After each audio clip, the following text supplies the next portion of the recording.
Riboti ino ya wĩgwatĩri wa mĩgũnda ĩrĩa ĩrigicĩirie iria rĩa Naivasha yũkĩte o rĩrĩ komishoni ya mĩgũnda ĩkinyĩtie mwena ũyũ gũthũrima ikĩro cia wĩtahĩri ũyũ. Ũmũthĩ nĩ mũthenya mwega mũno tondũ nĩ twacererwo nĩ andũ a National Land Commission mokĩte gũkũ Naivasha, matũmĩtwo nĩ mawabici mao ma Nairobi nĩgetha moke mamenye thĩna ũyũ wa hĩndĩ ciothe. Tũharo tũu tũkaga Karagita, Kamere, kũrĩa Kasarani nĩ atĩa thirikari ĩngĩka nĩgetha cira ũcio ũthire. The objective of this visit is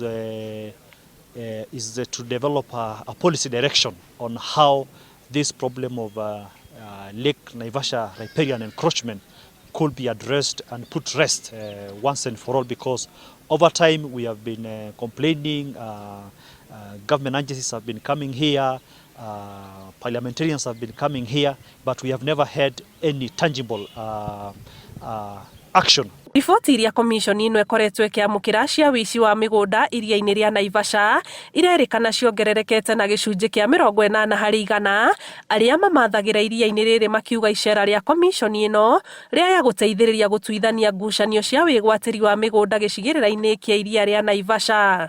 Kahinda gaka tũgũikara kũgĩe na thirikari, andũ a thirikari makũnyita ũhoro ũyũ very seriously until we get a conclusive answer to this problem. And this encroachment is really having a negative impact on the ecosystem of the lake in terms of the quality and in terms of the water quantity. For us to have a well-managed Lake Naivasha, we need to reconsider on how we do development around the lake, including the whole procedures of approvals. Komishoni ino ya mĩgũnda ĩgĩtanywo gũcoka kunanĩra njũng'wa na arĩa othe magunĩkaga na iria rĩa Naivasha nĩ kũratanywo nĩ gũthondeka mawatho ma kũgitĩra gĩcigĩrĩra kĩa mũgũnda ũrĩa ũkomeire iria rĩa Naivasha. Kĩribotera Inooro TV, njĩtagwo Ani Ngigĩ wa Nyamũ.